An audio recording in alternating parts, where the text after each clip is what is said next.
Hello students, कैसे हैं आप। SCERT के सहयोग से एजुसेट पर प्रसारण हेतु आज के इस वीडियो लेसन में आपका स्वागत है। प्यारे बच्चों, आज हम छठी कक्षा के दूसरे पाठ भोजन के घटक के दूसरे भाग पर चर्चा करेंगे। इस पाठ के पहले भाग में हम भोजन में जिन चीज़ों को शामिल करते हैं उनसे हमें कौन कौन से पोषक तत्व प्राप्त होते हैं उसके बारे में जाना। वो हमारे पोषक तत्व यानी भोजन के घटक हैं कार्बोहाइड्रेट्स, प्रोटीन, वसा, विटामिन्स, खनिज लवण, रुक्षांश एवं जल। भोजन के इन घटकों को हम हमारे शरीर में उपयोग की दृष्टि से 4 भागों में बांट सकते हैं। इनमें से कुछ घटक हमारे शरीर को ऊर्जा प्रदान करते हैं। प्यारे बच्चों, ऊर्जा सजीवों के शरीर के लिए बहुत आवश्यक है। हमें चलने फिरने के लिए, हमें दिनचर्या के काम करने के लिए ही नहीं, हमारे शरीर के अंदर भी कुछ क्रियाएं चलती रहती हैं। जैसे हम सांस लेते हैं, हमारा हृदय धड़कता है, शरीर में वृद्धि होती है, उसके लिए भी ऊर्जा की आवश्यकता होती है। हमारे शरीर की ऊर्जा की इन आवश्यकताओं की पूर्ति मूलतः कार्बोहाइड्रेट से होती है। हालांकि हमें कुछ ऊर्जा वसा से भी प्राप्त होती है, लेकिन उसकी पाचन क्रिया जटिल है। कार्बोहाइड्रेट से हमें तुरंत भोजन लेते ही ऊर्जा प्राप्त होती है, तो कार्बोहाइड्रेट हमारे लिए ऊर्जा का भोजन कहा जाता है। प्यारे बच्चों, सजीवों में शरीर की वृद्धि होना भी एक प्रमुख लक्षण है, और शरीर की वृद्धि के लिए प्रमुख आवश्यक तत्व है प्रोटीन। आप जैसी उम्र के छोटे बच्चे हैं जिनके शरीर का अभी बहुत विकास होना है, उनके लिए प्रोटीन भोजन में बहुतायत में होना चाहिए, काफ़ी होना चाहिए, तभी उनके शरीर का सही विकास हो पाएगा। प्रोटीन को इसीलिए शक्तिवर्धक, शरीर निर्माण का घटक भी कहा जाता है। प्यारे बच्चों, हमने जाना ऊर्जा के लिए कार्बोहाइड्रेट, शरीर की वृद्धि के लिए प्रोटीन। एक तीसरा और प्रमुख हमारे शरीर की आवश्यकता होती है बीमारियों से रक्षा। बीमारियों से रक्षा के लिए भी हमारे भोजन में कुछ घटकों को सम्मिलित किया जाता है। वह प्रमुखतः विटामिन और खनिज लवण हैं। इससे हमें शरीर के अंदर आने वाले विकार, उनके रोग, उनकी बीमारियों से बचाव की शक्ति मिलती है। प्यारे बच्चों, आप अपने घर की रसोई में जाकर के देखें, जो बर्तन हम खाने में प्रयोग करते हैं वह दिन प्रतिदिन उपयोग से पुराना हो जाता है, मैला हो जाता है। तो उसके लिए हमारे रसोई में काम करने वाला जो भी व्यक्ति है वह उसकी निरंतर सफाई करता है। लेकिन हमारे शरीर के अंदर प्रतिदिन हर रोज कई कई बार खाने का सामान, खाने के भोजन के अवयव घटक जाते हैं। हम हमारे शरीर के बाहर की तो सफाई कर लेते हैं नहा धोकर, लेकिन हमारे शरीर के अंदर की सफाई कैसे होगी? उसके लिए भोजन में कुछ घटक सम्मिलित किए जाते हैं। वे होते हैं रुक्षांश और जल। वे हमारे पाचन तंत्र की सफाई का काम करते हैं। तो प्यारे बच्चों, हमने भोजन के विभिन्न घटकों के बारे में जाना। अब आइए जानते हैं इनके स्रोत क्या क्या हैं, यानी कौन सा भोजन का घटक हमें किस भोजन के अवयव से या भोजन के किस पदार्थ से मिलता है, इसके बारे में जानते हैं। सबसे पहले हमने जाना था कार्बोहाइड्रेट्स के बारे में। प्यारे बच्चों, हम जान चुके हैं, पिछले वीडियो में देखा भी है कि कार्बोहाइड्रेट्स हमें मूलतः शर्करा और मंड के रूप में मिलते हैं। शर्करा, शक्कर यानी मिठास, कार्बोहाइड्रेट्स के अवयव की एक बहुत अच्छी पहचान है कि जिस भी भोजन में हमें मिठास का अनुभव हो, शर्करा का अनुभव हो, उन सब में कार्बोहाइड्रेट्स होता है। हमारे जो अनाज हम भोजन में प्रयोग करते हैं जैसे गेहूं, चावल, बाजरा, इनके अंदर कार्बोहाइड्रेट्स होता है। फलों में पपीता, आम और सब्जियों में जो पीले रंग की सब्जियां होती हैं जैसे कद्दू, सीताफल आदि, उनके अंदर जो है कार्बोहाइड्रेट होता है। इनके अतिरिक्त आलू, शकरकंद, मक्का, बाजरा, तरबूज में भी कार्बोहाइड्रेट होता है। बस हमें यही पहचान रखनी है, फल सब्जियों में जिनका पीला रंग हो, जिसमें मिठास हो, उससे हमें कार्बोहाइड्रेट की प्राप्ति होती है। उसके बाद भोजन का जो प्रमुख घटक हमने जाना वो होता है प्रोटीन, जो शरीर की वृद्धि के लिए आवश्यक है। प्यारे बच्चों, प्रोटीन का हमारा मुख्य स्रोत हमारे भोजन में दूध से बने हुए भोज्य पदार्थ, दूध, दही, पनीर और अन्य दूध से बने हुए जो भी पदार्थ, मांस, अंडा और दालें, जितनी भी प्रकार की दालें हो सकती हैं, वो सभी प्रोटीन का एक बहुत अच्छा स्रोत हैं। जैसे सोयाबीन, मूंग, चना, मसूर, अरहर, तुअर, राजमा, मछली, मटर आदि प्रोटीन के बहुत अच्छे स्रोत हैं। प्यारे बच्चों, इसके बाद तीसरा हमारा भोजन का प्रमुख घटक है वसा।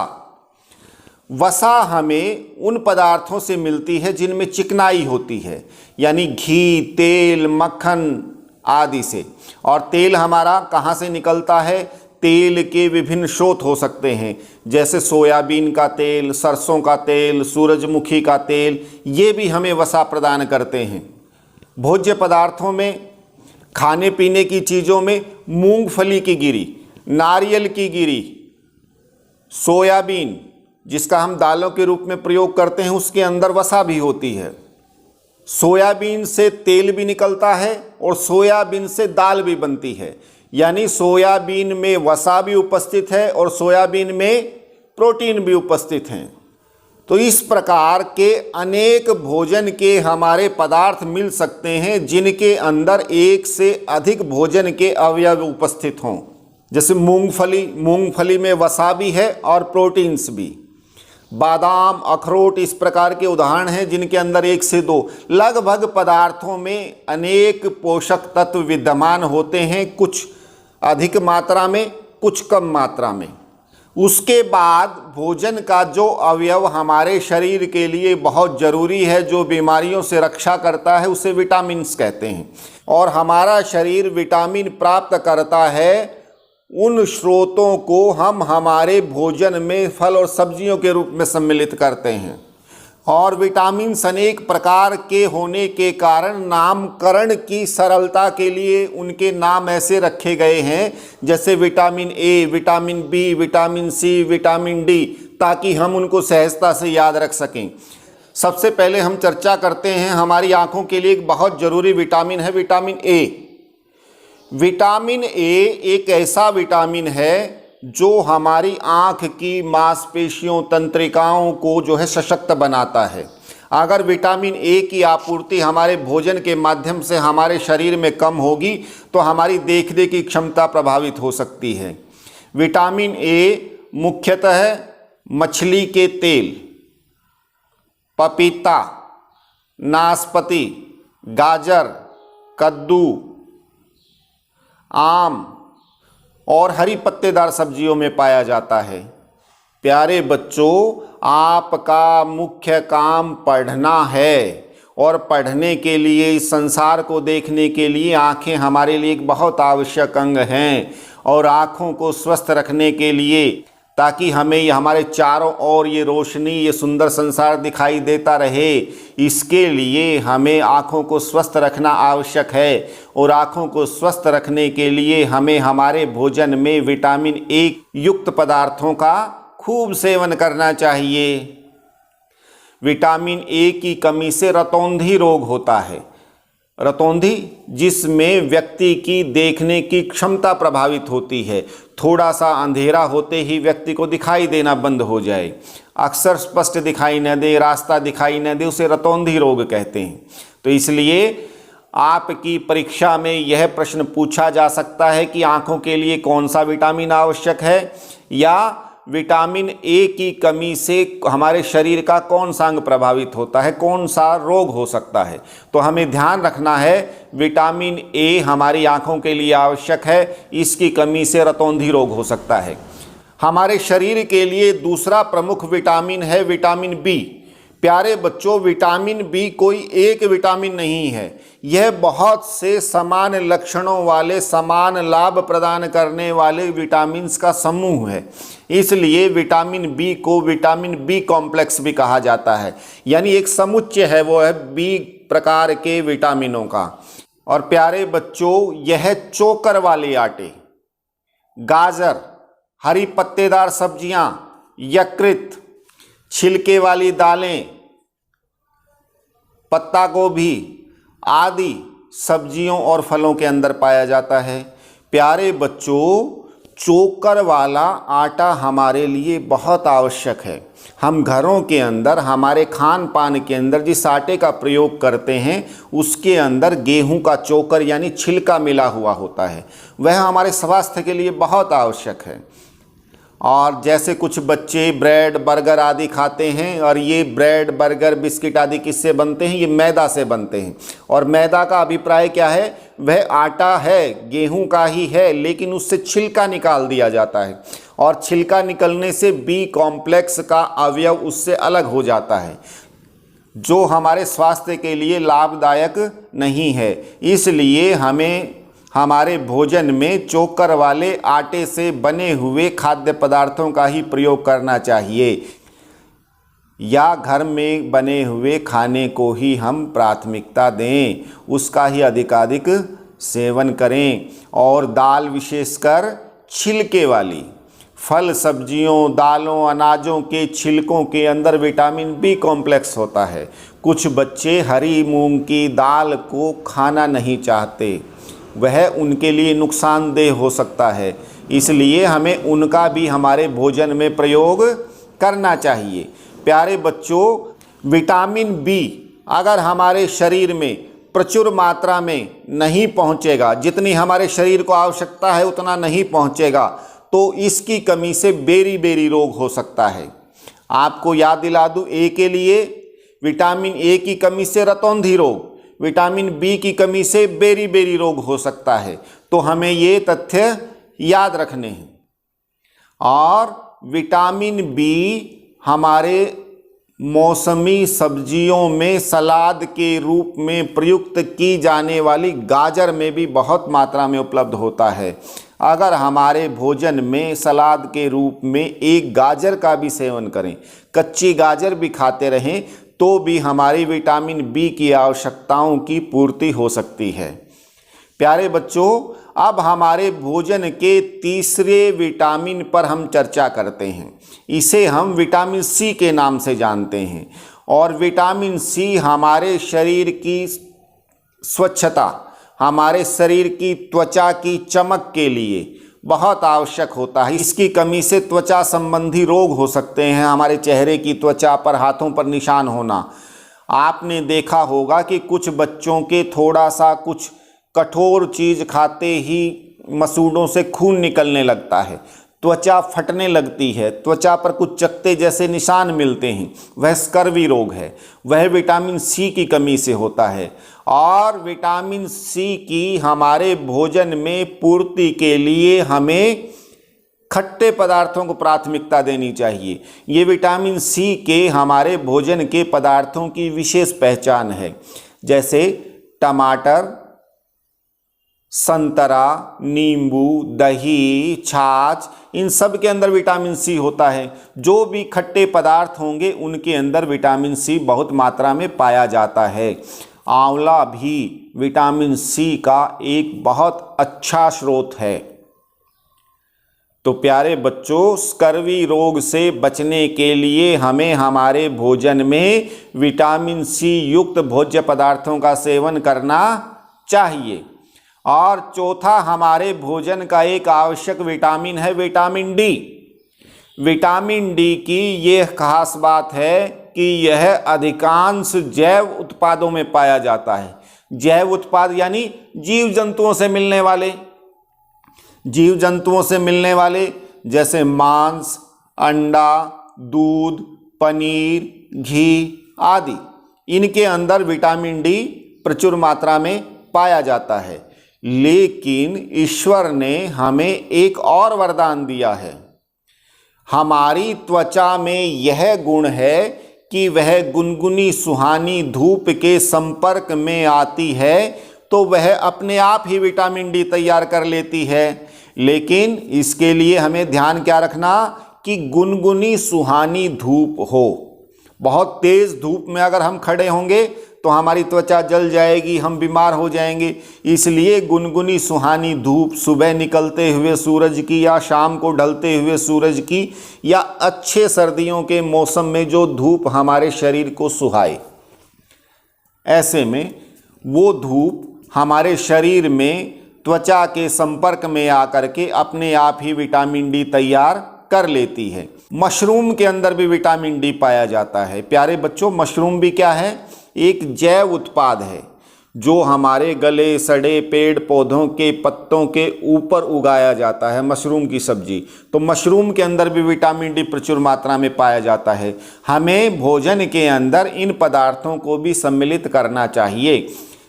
और अगर विटामिन डी की हमारे शरीर के अंदर कमी हो जाती है तो हमारे शरीर में रिकेट्स रोग हो जाता है। रिकेट्स रोग क्या होता है?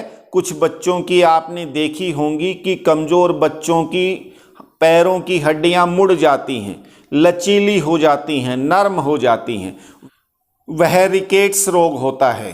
प्यारे बच्चों, विटामिन डी के बाद कुछ सूक्ष्म विटामिन भी हैं जिनकी हमारे शरीर को कम आवश्यकता होती है, जिनके बारे में हम अगली कक्षाओं में पढ़ेंगे। वे हैं हमारे विटामिन ई और विटामिन के। विटामिन ई भी हमारी त्वचा की चमक के लिए, सुंदरता के लिए बहुत आवश्यक है। विटामिन ई हमारे शरीर की रोग प्रतिरोधक क्षमता को बढ़ाता है, यानी इम्यून सिस्टम को, ताकि हमारे अंदर रोगों से लड़ने की शक्ति आए, ताकत आए, हम रोगों के कीटाणुओं को भगा सकें। वह विटामिन ई से हमें उपलब्ध होता है। विटामिन ई के हमारे कुछ प्रमुख स्रोत हैं: पपीता, जैतून का तेल, ब्रोकली, गोभी, एक विशेष प्रकार की गोभी होती है, तो उससे हमें विटामिन ई मिलता है। और इसी प्रकार से विटामिन के भी हमारे शरीर को कुछ मात्रा में चाहिए। विटामिन के हमारे लिए बहुत उपयोगी है, क्योंकि जब कभी हमें कोई चोट लग जाती है तो घाव हो जाता है, खून बहने लग जाता है, तो उस खून को रोकने के लिए, बहते हुए रक्त के प्रवाह को रोकने के लिए विटामिन के हमारे लिए सहयोगी होता है। हमें भोजन में विटामिन के से युक्त पदार्थों को भी शामिल करना चाहिए। यह भी खीरा, पत्ता गोभी, ब्रोकली, हरे पत्तेदार सब्जियों के अंदर पाया जाता है। प्यारे बच्चों, ये तो हमने की विटामिन्स की चर्चा। अब इन विटामिन्स के अतिरिक्त भी हमारे शरीर को कुछ खनिज लवणों की आवश्यकता होती है, जो हमारे शरीर के विकास में, बीमारियों से रक्षा में हमारा सहयोग करते हैं। वैसे तो बहुत से खनिज लवण हैं जिनकी हमारे शरीर को आवश्यकता होती है, लेकिन प्रमुख खनिज लवण जिनकी हमें नियमित भोजन में आवश्यकता होती है वे हैं कैल्शियम, फास्फोरस, आयोडीन और लौह तत्व। तो प्यारे बच्चों, कैल्शियम और फास्फोरस मूलतः हमारे शरीर की अस्थियों, हड्डियों को मजबूत बनाते हैं। इसलिए हमें हमारे भोजन में इनके स्रोत, हरी पत्तेदार सब्जियों, सेब, केला, अमरूद आदि का भी प्रयोग करते रहना चाहिए। आंवला भी कैल्शियम का एक बहुत अच्छा स्रोत है। प्यारे बच्चों, कैल्शियम और विटामिन डी एक दूसरे पर आश्रित हैं। अगर हम कैल्शियम प्रमुख रूप से हमारे भोजन में लेते रहें और हमारे शरीर में विटामिन डी की कमी हो तो हमारा शरीर उस कैल्शियम को अवशोषित नहीं कर पाएगा, रोक नहीं पाएगा। तो कैल्शियम हमारे शरीर में ठहरे, हमारी हड्डियों में जाए, उसका समुचित उपयोग हो, उसके लिए हमारी विटामिन डी भी होनी चाहिए शरीर में। तो ये एक दूसरे पर आश्रित भोजन के घटक हैं।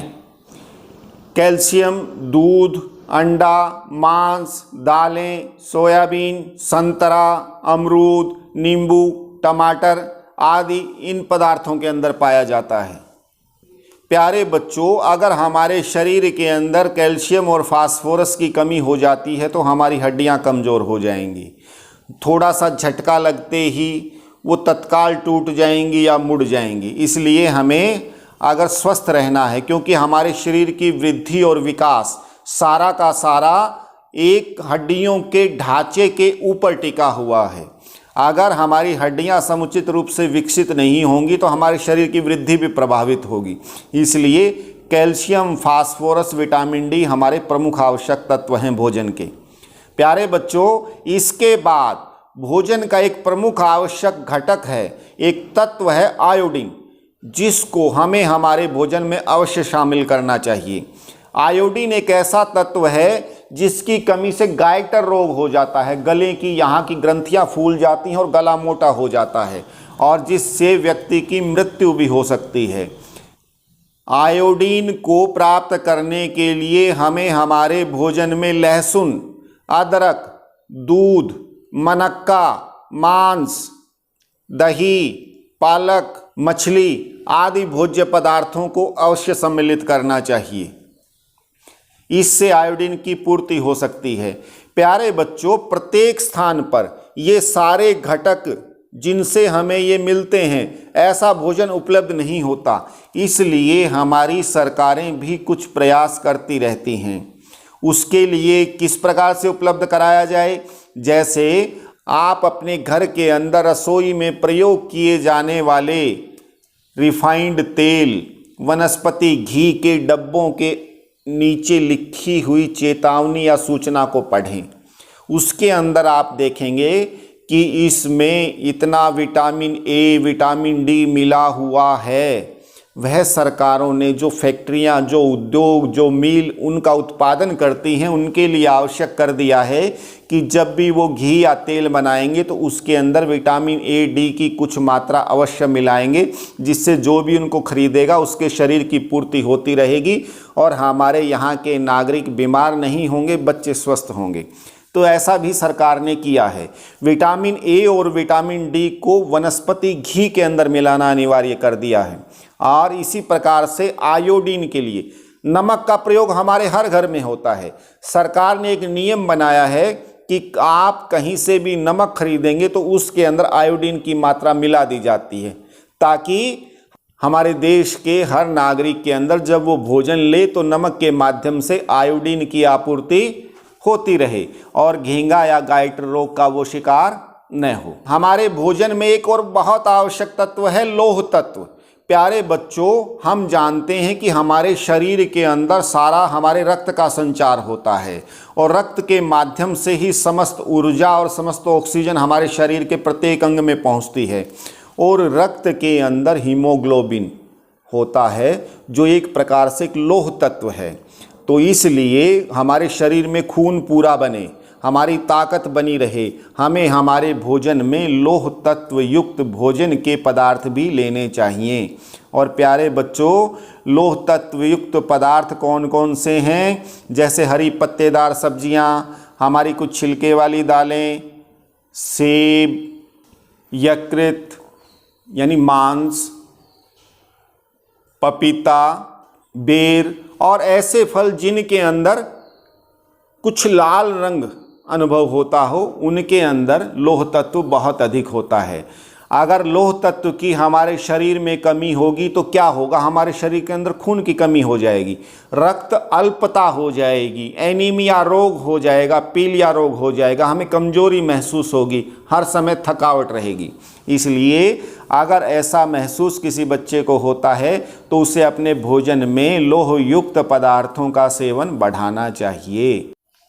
प्यारे बच्चों, एक छोटी सी बात और मैं आपको याद दिलाना चाहूँगा कि विटामिन बी और विटामिन सी जल में घुलनशील हैं, वो पानी में मिल जाते हैं।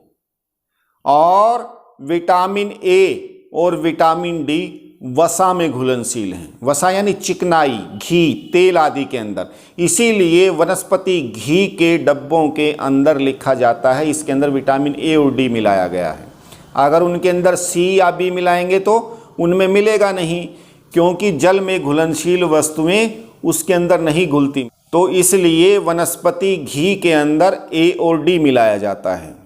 तो प्यारे बच्चों, हमें भोजन बनाते हुए कुछ सावधानियां भी रखनी चाहिए, जिससे कि जो भोजन हम ले रहे हैं उनसे जो पोषक तत्व हमें मिलना चाहिए वह हमारे शरीर के अंदर पूरा पहुँचे।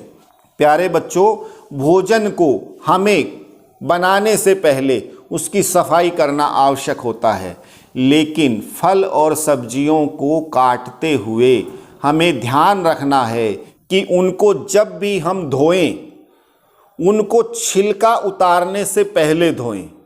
अगर छिलका उतारने के बाद धोएंगे तो क्या होगा? हमने खीरा को छिलका उतारा, काट लिया, छोटे छोटे टुकड़े बना लिए, फिर उसको धोएंगे तो जल में घुलनशील जो उनके पोषक तत्व हैं, जो विटामिन हैं, फल सब्जियों के टुकड़े होने के कारण उससे वो निकल कर पानी में घुल करके बह जाएंगे। इसलिए जब भी फल या सब्जियों को धोएं, छिलका उतारने से पहले धोएं, तो हमारे उनके पूरे पोषक तत्व प्राप्त हो सकते हैं। दूसरा, कुछ छिलकों के अंदर भी हमारे विटामिन्स होते हैं, जैसे विटामिन बी कॉम्प्लेक्स के बारे में आपको बताया था, जो छिलके वाली दालों के अंदर होता है, चोकर के अंदर होता है। अगर हम छिलकों को उतार देंगे तो विटामिन बी की आपूर्ति हमारे शरीर में नहीं होगी। इसलिए जिन फल या सब्जियों के आवश्यक हों, जो हमारे शरीर को लाभ नहीं देते हों, वही छिलके उतारे जाने चाहिए, नहीं तो सुपाच्य छिलकों का प्रयोग भी हमारे भोजन में किया जाना चाहिए। और एक और विशेष बात, कुछ विटामिन्स ऐसे हैं जो बहुत अधिक गर्म करने पर नष्ट हो जाते हैं, जैसे विटामिन सी। विटामिन सी के स्रोत क्या थे? खट्टे भोज्य पदार्थ हमारे। और विटामिन बी कॉम्प्लेक्स, अगर भोजन को बहुत अधिक गर्म किया जाए तो वो नष्ट हो जाते थे। इसलिए विटामिन सी युक्त पदार्थों को गर्म नहीं करना चाहिए और विटामिन बी युक्त पदार्थों को भोजन में कच्चा सलाद के रूप में खाया जाना चाहिए, ताकि हमारी पूरी आपूर्ति शरीर के अंदर इनकी होती रहे। प्यारे बच्चों, एक और विशेष बात, हमारे सामान्य जीवन में कुछ स्थानों पर, कुछ परिवारों में यह भ्रांति है कि बच्चे को केवल बहुत अधिक दूध घी देते रहें तो हमारा बच्चा स्वस्थ हष्ट पुष्ट होगा। क्या ये सच है? उसके शरीर में विटामिन की आपूर्ति कम हो जाएगी, वसा अधिक होने से शरीर बहुत अधिक मोटा हो जाएगा और वह भी अच्छे स्वास्थ्य की निशानी नहीं है। हो सकता है कुछ समय के बाद उसे स्कर्वी रोग हो जाए, यानी मसूड़ों से खून निकलना, त्वचा पर चकत्ते होना, हड्डियां टेढ़ी होना, पैर घुटनों में दर्द होना, इस प्रकार के रोग उसको हो सकते हैं, क्योंकि उसने केवल वसा युक्त पदार्थ खाए हैं। इसलिए हमें भोजन लेते हुए इन बातों का ध्यान रखना है, केवल एक विशेष घटक पर ध्यान नहीं देना है, बल्कि सभी घटक पर्याप्त मात्रा में हों। और ऐसे ही भोजन को संतुलित भोजन कहा जाता है, जिसमें हमारे भोजन के सभी पोषक तत्व, आहारी रेशे, जल आदि पर्याप्त मात्रा में उपस्थित हों, उसे हम संतुलित भोजन कहते हैं। और प्रत्येक व्यक्ति को स्वस्थ रहने के लिए संतुलित भोजन ही करना चाहिए। प्यारे बच्चों, अगर हम किसी कारण से लंबे समय तक हम संतुलित भोजन नहीं करते हैं, हम हमारे भोजन के लिए जो आवश्यक घटक हैं उनमें से किसी एक घटक को या कई घटकों को सम्मिलित नहीं करेंगे, तो क्या होगा? हमारे शरीर को उस घटक की कमी से होने वाले रोग घेर लेंगे और ऐसे रोगों को ही अभावजन्य रोग कहा जाता है, जैसे रतौंधी, विटामिन ए की कमी से, विटामिन बी की कमी से बेरी, विटामिन सी की कमी से स्कर्वी, विटामिन डी की कमी से रिकेटस और आयोडीन की कमी से गाइटर और लौह तत्व की कमी से एनीमिया या रक्त अल्पता। तो इस प्रकार के रोग हमें हो सकते हैं। तो प्यारे बच्चों, उम्मीद है आपको ये विषय स्पष्ट हो गया होगा। यह विषय न केवल हमारी परीक्षा की दृष्टि से अपितु हमारे जीवन में व्यवहार की दृष्टि से भी बहुत उपयोगी है। तो आप सबसे उम्मीद है आप अपने भोजन का ध्यान रखेंगे, संतुलित भोजन ग्रहण करेंगे और आप सबसे यह भी उम्मीद है आप अपने इस पाठ को दोबारा पढ़ें, गहराई से पढ़ें, अभ्यास के प्रश्न उत्तर को कॉपी पर लिखें और अपने शिक्षक से जांच कराएं। ओके स्टूडेंट्स, मिलते हैं फिर एक नए विषय के साथ अगले वीडियो में। तब तक बाय।